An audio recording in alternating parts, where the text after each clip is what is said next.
I believe that making YouTube videos makes me a better doctor in the long run, and in more than one way. I've been making YouTube videos for over half a year now. First in Dutch, my native language, and then in English. But there was so much I had to learn to even put out a decent YouTube video. And all things said, and it hasn't always been easy. Becoming more confident. Uploading my first YouTube video was nerve-wracking. I had to gather all my confidence to press that upload button. But every time I press that record button again, I become more confident. And that's logical, because the things you do more of will feel natural in the end. Wait. But I'm also talking about vlogging in public. These skills will make you feel awkward at the moment that you do them. Vlogging in public, people looking at you, staring at you, probably judging you. Well, at least they judge you in your own mind. And that's still pretty scary, but you learn how to deal with it. You learn how to cope with stressy situations and how to act natural in them. Oh yeah, if you want to see my first vlog, you can click it there. Sometimes I also have somebody holding my camera. And then I need to be comfortable with stumbling upon my words with this person looking at me. All these examples just to say that it makes me also more confident in medicine. Because believe it or not, we also have tasks in medicine that require us to speak in public, like an oral exam or a presentation that we have to do in front of a big group, or defending my master thesis, or even calling an ambulance. Whatever the situation might be, I learn how to cope with stress and act normal in these stressy situations. So you might know that medicine is hard work. And you might also know that making YouTube videos is also hard work. And in order to do them both, I had to learn time management. And believe it or not, time management has not been my strong suit. But now it has to be, if I want to keep creating these videos for you and still become a doctor at the end.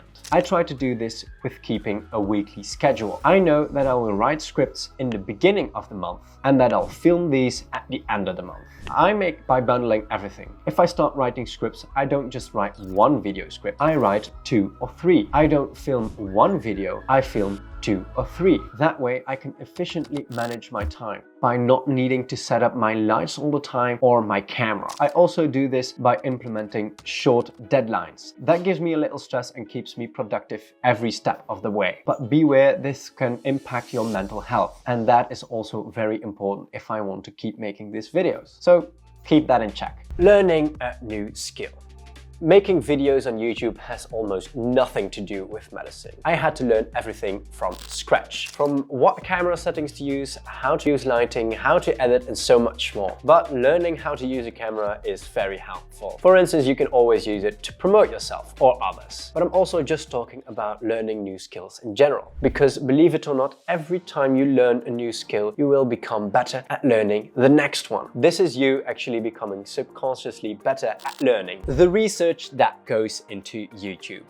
I put out information that can reach potentially thousands of people. That means that I need to make sure that everything I put out there is actually correct. Every belief that I have to verify that through my courses or through research I find on the topic. The worst what could happen to me is actually me being the cause of misinformation. Oh yeah, and don't think that it couldn't happen to me, because people with a big diploma are actually more prone to actually spreading misinformation. That is because they are more prone to cognitive biases like confirmation bias. That is when you believe in something and you are specifically searching for things that match what you're saying. But nowadays you can find anything on the internet. So even if it's wrong, you can still find a website that actually supports what you're saying. And that doesn't mean it's actually true. Just the fact that you think it cannot happen to you makes you more susceptible for misinformation. Because you think it cannot happen to you, you're actually more naive and you will tend to believe more what's out there because you think it cannot happen to you. Selective exposure. That means that you are more likely to see what you believe in already. That is because social media wants to keep you on the platform.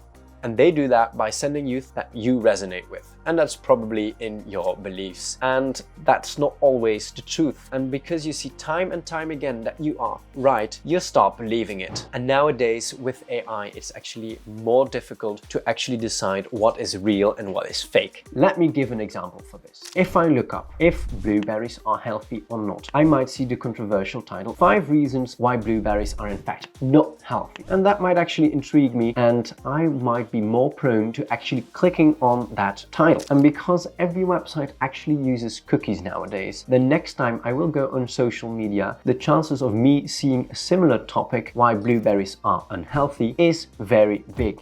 And in time, I might even see that about other topics, like other fruits or vegetables. And I might be thinking to myself, well, if there is so much content based around that topic, it must be true, right? Well, maybe that example is a little bit too easy, but it brings forth the point that I'm trying to make. Everybody knows that blueberries are in fact healthy, or are they? If you're enjoying this video so far, please like and subscribe because it will help push this video out to more people. The way you say it. To put all uncertainties aside, I am no doctor yet. But if I try to explain topics on YouTube like how nasal decongestant sprays work, I need to explain that clearly and in an understandable way. And that is actually way harder than it seems, because I need to decide what is a good to know and what is a need to know, so I don't overcomplicate the matter. I don't need to confuse you with things you don't even want to know. And now let that just be a skill that a doctor needs. It is not only important as a doctor to know what to prescribe, but also to explain how and why it works, because you're nothing with a treatment that your patient doesn't take. And let knowing why just be the perfect motivator for your patients to actually start taking the medications that you prescribe. At med school, we do get lectures about communications, like